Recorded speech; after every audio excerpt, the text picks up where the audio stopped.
VTS mall, വളരുന്ന ബന്ധം, തുടരുന്ന വിശ്വാസം. Opposite bus stand, Manjeri road, Pandikkad. 50 നിറവിൽ എടപ്പറ്റ പാതിരിക്കോട് ബാലവാടിപ്പടി അങ്കണവാടി വാർഷികാഘോഷം ഗ്രാമപഞ്ചായത്ത് പ്രസിഡന്റ് കബീർ ഉദ്ഘാടനം ചെയ്തു. ആഘോഷങ്ങളുടെ ഭാഗമായി വിവിധ പരിപാടികൾ, അനുമോദിക്കൽ ചടങ്ങ് തുടങ്ങിയവ നടന്നു.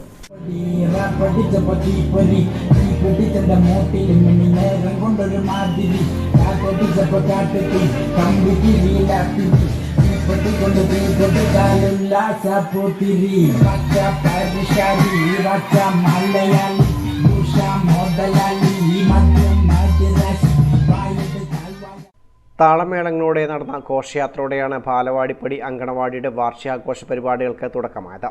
തുടർന്ന് പിരിഞ്ഞുപോയ ജീവനക്കാർ, പൂർവ്വ വിദ്യാർത്ഥികൾ, അങ്കണവാടിക്ക് സൗജന്യമായി സ്ഥലം വിട്ടു നൽകിയവർ തുടങ്ങിയവരെ ചടങ്ങിൽ ആദരിച്ചു. ഉദ്ഘാടന ചടങ്ങിൽ ഗ്രാമപഞ്ചായത്ത് വൈസ് പ്രസിഡന്റ് സഫിയ വലിയാട്ടിൽ അധ്യക്ഷത വഹിച്ചു. ചിറ്റൂർ ഡിവൈഎസ്പി VA കൃഷ്ണദാസ് മുഖ്യപ്രഭാഷണം നടത്തി. Anganwadi worker KM Anumol report അവതരിപ്പിച്ചു. Ward member PM Rajesh, ICDS supervisor Saifunisa, Abduhaji, MK Raveendran, Xavier, Sajitha, K Usman, Nandini, KV Abraham, programme convener advocate P Srinivasan തുടങ്ങിയവർ പ്രസംഗിച്ചു.